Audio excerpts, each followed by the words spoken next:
அஸ்ஸலாமு அலைக்கும். யூடியூப்லேயும் இன்ஸ்டாகிராம்லேயும் ரொம்ப ட்ரெண்டிங்காக போயிட்டுருக்கிற மஸ்கா பன் எப்படி பண்ணுறதுன்னு வந்து பார்க்கலாம். ரொம்ப சிம்பிள் 3 இன்க்ரீடியன்ட் தான் இதுக்கு தேவைப்படும். ஃபர்ஸ்ட் வந்து அன்சால்டட் பட்டர் வந்துட்டு ஒரு 4 டேபிள் ஸ்பூன் எடுத்துக்கிறேன். அடுத்ததாக ஒரு 2-3 டேபிள் ஸ்பூன் வந்து கண்டென்ஸ்டு மில்க் ஆட் பண்ணுறேன். அதை வந்து நல்லா மிக்ஸ் பண்ணி வச்சுக்கலாம். இதுக்குள்ளே ஸ்டஃபிங்க்கு வந்து இந்த 2 ஐட்டம் தான் வந்து நம்ம வச்சு ஸ்டஃப் பண்ண போகிறோம்.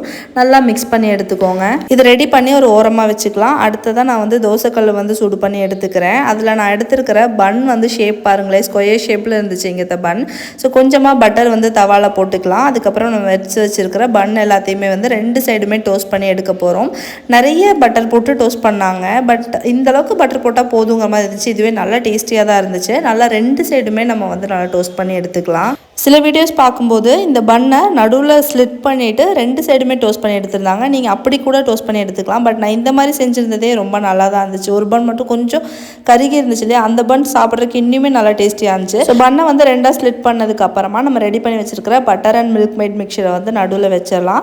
வச்சுட்டு 2ஐயும் வந்து க்ளோஸ் பண்ணிடலாம். ரொம்ப ஈஸியாக இருக்குல்ல, பட் சாப்பிட்றதுக்கு ரொம்ப டேஸ்டியாக இருக்குது. குயிக்காக உங்களுக்கு ஒரு ஸ்நாக்ஸ் செய்யணும் அப்படின்னு நினச்சிங்கன்னா கண்டிப்பாக உங்கள் ஸ்வீட் கிரேவிங்ஸ்க்காக இந்த ஒரு ரெசிபி வந்து ட்ரை பண்ணலாம். எங்கள் வீட்டில் எல்லாத்துக்குமே ரொம்ப பிடிச்சிருந்துச்சு. கிட்ஸ் ரொம்பவே விரும்பி சாப்பிட்டாங்க. நிறைய வீடியோஸில் இது கூட இரானி சாய் வந்துட்டு பேர் பண்ணி சாப்பிட்ருந்தாங்க. பட் இரானி சாய் இன்றைக்கி நான் வைக்கல, பன் மஸ்கா மட்டும்தான் வந்து செய்ய முடிஞ்சுது.